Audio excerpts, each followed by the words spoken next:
couple of days ago, leaked photos of Brie Larson in her Captain Marvel uniform surfaced online, and the internet lost its shit.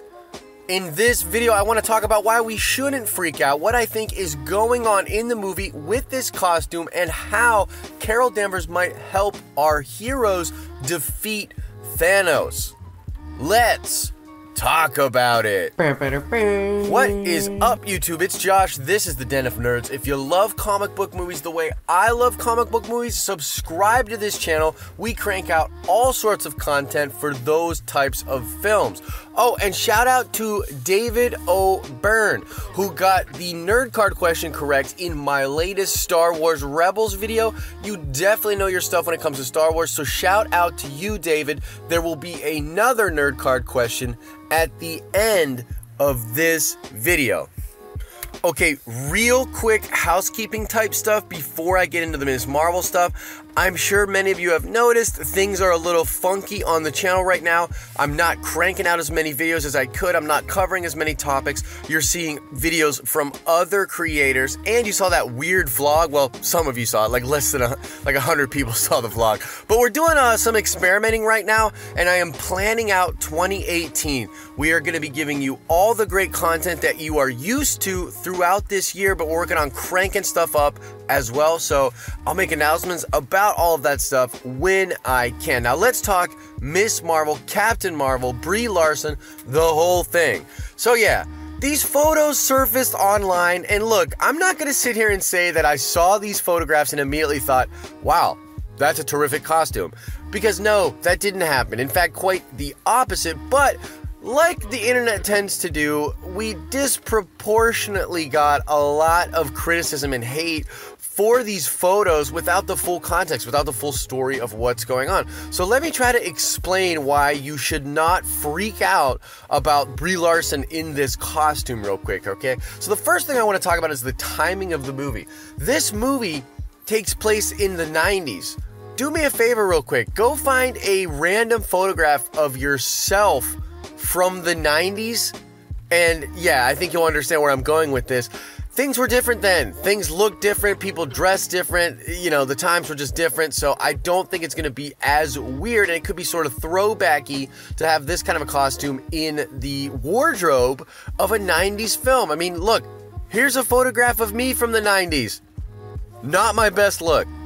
Okay, now on top of that, they're obviously going to color correct and do, you know, some punch-ups in post on this suit in the movie. And I'm talking about even in this green form. Now, this costume pays homage to the original Captain Marvel, who is a mentor type figure for Brie Larson or Captain Marvel. Now, look, we heard they were going to change up the history of the backstory for Carol Danvers, but then we heard that Jude Law was actually going to come in and play the old Captain Marvel. So, I don't know, they might do a mix and match of that, but it's very possible that this is homage to that. And I think it's just the Kree, right? I think this is just classic Kree uniform, okay? And I think that it's gonna be kind of cool. And obviously we know from the concept art that when back in San Diego Comic-Con of last year, when they were talking about the Skrulls and the Kree being in this film, we see her in the classic red, white, and gold. So look, we're going to get that, and there's been images of people even color correcting this costume to make it look more like the Captain Marvel costume. And look, it looks great. So that's probably the transition that we are going to go in. It's going to be Kree focused. That's their uniform. It's not going to look as goofy because it's in the 90s. And then we will eventually get the red, the blue, and the gold. So everybody just, you know, calm down just a little bit. We're going to get this. So as far as what's going on with this movie itself, I mean, you know that it's going to be set in the 90s. We saw some leaked photos of Samuel L. Jackson and Colby Smulders on the set of what was reported to be in Avengers 4. But we know that Avengers 4 is already wrapped, so unless this is like a punch-up or a reshoot kind of thing, this is more than likely on the set of Captain Marvel. So they might do a couple of different things here. The movie might start with her coming back to Earth in the present, and then we might sort of vignette or time go back to, you know, 10 years prior, 20 years prior, whatever. And I think that the main thing here, guys, is where has Carol Danvers been? And my money right now is on the fact that she was actually with the Kree or the Skrull out in space, helping them out, you know, defeating some kind of greater evil or serving some kind of a purpose there. And she might even be like a captain for like a secret military operation that Fury set up that was working in conjunction with the Kree and the Skrull. You know, we got the classic Kree-Skrull war sort of thing that was going on in Marvel Comics, and this could be a way to sort of talk about how that was going on or sort of segue into that a little bit. We've got a little bit of the Kree sprinkled throughout the canon so far, but nothing with the Skrull, so it'll be interesting to see how they handle that.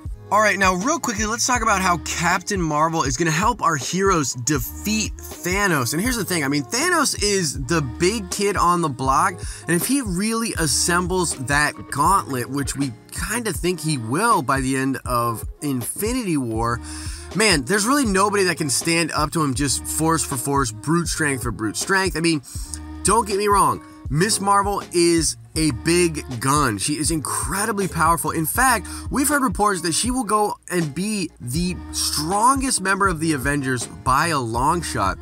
I mean, to me, that kind of just baffles my mind a little bit when you've got someone like Doctor Strange running around. As far as I am concerned, Doctor Strange should always be the biggest of the big guns that we have, but it will be cool to see Carol at least be on that level and supposedly a little bit stronger than that. Now, despite that, she won't be able to really make much of a difference in brute force when fighting against Thanos. She will make a difference if fighting the children of Thanos, if fighting his minions and whatnot. But here is why I actually think she will be able to help us defeat Thanos. She will be our link to the armadas of the Kree and the Skrull. Now, we know that in Infinity War, they are taking pages out of Jonathan Hickman's Infinity comic book event. And in that event, the Kree and the Skrull team up with a group of heroes from Earth, and they form this sort of coalition against these people called the Builders. And I think we're going to get a version of that in Avengers 4 with the Kree and the Skrull and the Earth heroes, you know, kind of headed in space by Carol, the Guardians of the Galaxy, Thor, and whatnot. But I think that that is going to play out in Avengers 4 to some degree. So the real strength of Carol and how she's really going to help us defeat Thanos is by bringing the Kree and the Skrull into the picture, because like I said, they haven't really been in the MCU yet, and we will need their help to go fight Thanos. Right now, the way I see it going down is that Thanos will assemble the gauntlet to some degree, if not completely, and then he will go out into space, sit on his throne with Mister's Death, you know, maybe Hela, whatever, and he will start to reshape the universe. And while he's doing this, we're gonna roll up with a frickin' army of space fleets of the Kree, of the Skrull, of us, maybe even the Chitauri, a big coalition, and we're gonna wage war on this one dude with this crazy powerful weapon. And in the chaos of that battle, we will figure out and find a way to win. So I think that's what's gonna happen, and that's why Captain Marvel is gonna serve such a big purpose. Now, beyond these movies, she's probably gonna be one of our big guns, possibly even the leader of the Avengers after Avengers 4, because we know there's going to be massive shakeup. So Brie Larson, incredible actress, very excited to see what she brings to the table, and she might be a staple of the MCU for a long, long time. I'm a fan of the Captain Marvel, Miss Marvel characters. Recently, Captain Marvel sort of took a turn for me. I didn't like Civil War 2, but whatever, we're getting over that. I'm excited to see what we do with the MCU. And yeah, so that's how I think that she's going to help us defeat Thanos and what we can expect moving on. Once again, don't freak out about the costume. It's just a little leaked photo. It does kind of look whacked up. All right, let's check that nerd card really quickly. I want to know, what was the name of the original Captain Marvel, the one that was the mentor to Carol Danvers? What was that dude's name? Answer that question in the comment section below. As I always say, I hope you're having an awesome and nerdy day. See ya!